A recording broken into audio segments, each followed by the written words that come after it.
Sorry about that. Phone started ringing, so as you can tell, this is not rehearsed, and the baby's crying too. So you might hear that, but that's all right. We'll have to get more prepared for the next time around. Anyhow, yeah, Sharon Lecter wrote the first like pre-chapter or whatever of the book, and I liked it. It was good. I said, this is going to be an interesting book. And as I start off all books, the way I like to read books, I just love books. How I start off is I check out the front cover, then I read everything on the back cover, then I read the table of contents, any acknowledgments or anything like that, then I begin. So,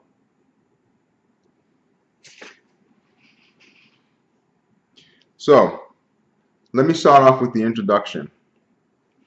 And I'm just really going off the top. Like I said, I just decided to do this video just now. So the introduction is called There is a Need. And this was written by Sharon Lecter. And really the premise of it is, her first question is, does school prepare children for the real world? So she's gonna talk about herself and her experience in school, and when she got a job, she's gonna mention her husband, and then she's gonna get to her kids. So really the interesting part that I found in this chapter was with one of her sons who was not of college age,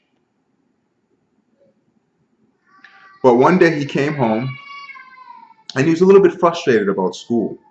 So he and his mother, Sharon, they had a discussion about it. And her, like many of us, are programmed to respond with what he said was, he was frustrated. Why should he put all this time into school when a lot of the stuff that he's learning basically is theoretical? It's not going to be used in the real world. And she came with the programmatic response of stay in school, get good grades, get a good job, retire type of thing. So her thing is, with many of us, is that school gives us some sort of security that if we go to school, we're going to get a good job and be able to pay our bills. And the argument of the son was, I really don't care if I go to school or not. Either way, I'm going to be rich. And this was a shocker to the mother. This is back in 96. So as you can understand, the mother she probably finished her schooling in the late 70s. So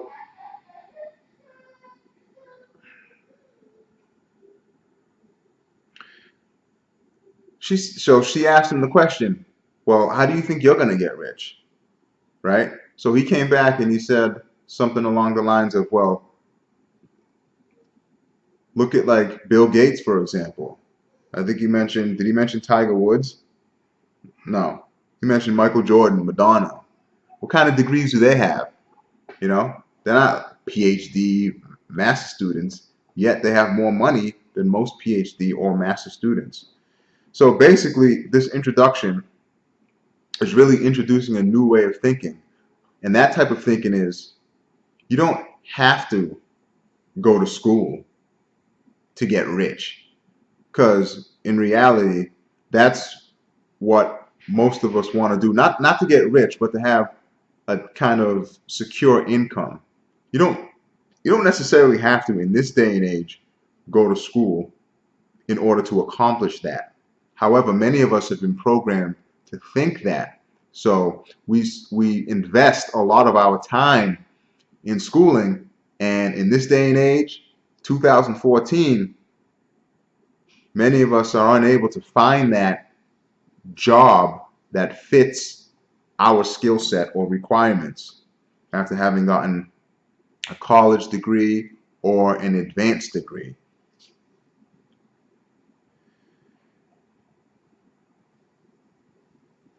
So then she goes on to mention that her husband one day bumped into this guy. He was a businessman, he was an investor, and he had gone to apply for a patent on one of his educational products. And this was at the husband's office. And the name of the product was called Cash Flow. And the inventor of this product is Robert Kiyosaki. So they began a relationship, and Robert Kiyosaki ended up meeting the husband and the wife, and they met other friends, and he showed them the game Cash Flow. And one day in the house, they were playing the game, and I think there was an accountant playing. There was a business owner playing, and then Sharon, who's an accountant, she was playing, and their daughter was playing, the husband was playing, and I believe somebody else was there. And the person that ran the business owner, he was, excuse me, not an accountant. It was a banker, a business owner. Sharon, the accountant, was there. The daughter, the husband, and Robert Kiyosaki. And the business owner, he was getting frustrated, and the banker, they were getting frustrated because they couldn't really get an understanding of the game. So the business person's like, I don't even need to know this stuff. I'll just hire a CPA, right? So the business person is missing the point. So the point of that game, and the point of this chapter, and the point of this book is to introduce the idea of financial intelligence, becoming financially literate, so that you can put yourself into a position where you can acquire wealth. And financial literacy is not a thing that's taught in schools, and that's something that you're going to hear repeated throughout the book.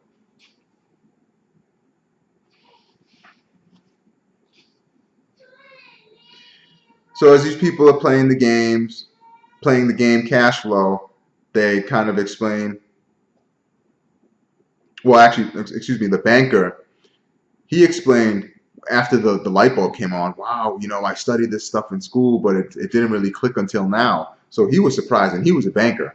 So he didn't even really, I guess he didn't really have that type of financial literacy that this game was kind of showing you through application in a way.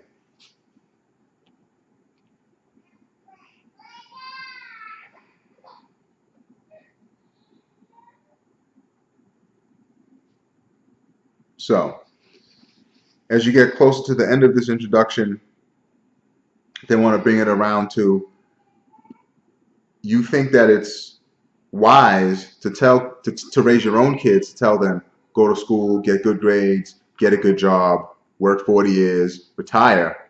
However, their hypothesis, their idea is, no, that's dangerous talk to teach kids in this day and age. And really, as we get to the end of the chapter, they kind of explain the present times, and this is the 90s, I believe, that they're talking about, where the world is becoming global. All of these technological changes, there are all these new opportunities. So we don't necessarily have to do things the way we've been doing for the last 50, 70 years with this schooling system, thinking that is the way to financial wealth.